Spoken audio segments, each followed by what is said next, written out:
இந்த கதை 1972 நடந்த புகழ்பெற்ற ஆண்டீஸ் ஃப்ளைட் டிசாஸ்டர் தழுவி எழுதப்பட்டது. மரணத்தின் பிடியில் 72 நாட்கள்.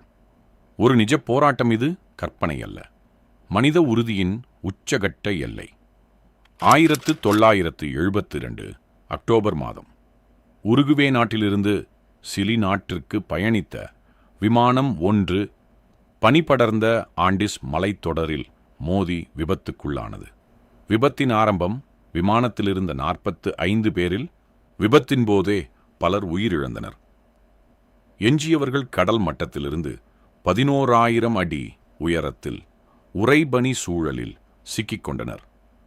அவர்களிடம் உணவு இல்லை, குளிரை தாங்கும் உடைகள் இல்லை, வெளி உலகத்தோடு தொடர்பு கொள்ள வழி. கொடூரமான சூழல், பசி. கையில் இருந்த சில சாக்லேட்டுகள் தீர்ந்து போன பிறகு உயிர் பிழைக்க வேறு வழியின்றி இறந்தவர்களின் உடல்களை உண்ண வேண்டிய மிக கடினமான முடிவை அவர்கள் எடுத்தனர்.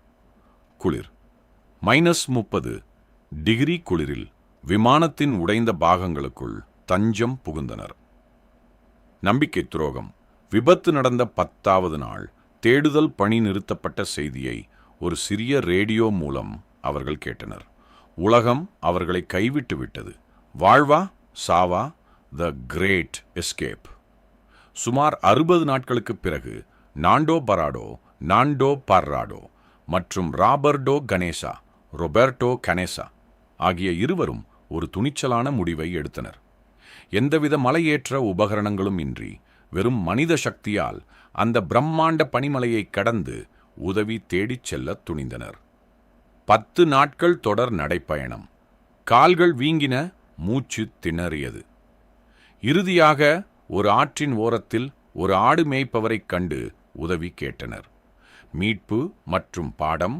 மொத்தம் இருந்த 45 பேரில் 16 பேர் மட்டுமே உயிருடன் மீட்கப்பட்டனர். 72 நாட்கள் மரணத்தோடு போராடி மீண்ட அந்த 16 பேரும் இன்று ஆண்டிஸ் மலைகளின் அதிசயம், மேராக்கிள் இன் டி ஆண்டீஸ் என்று அழைக்கப்படுகிறார்கள். நீதி.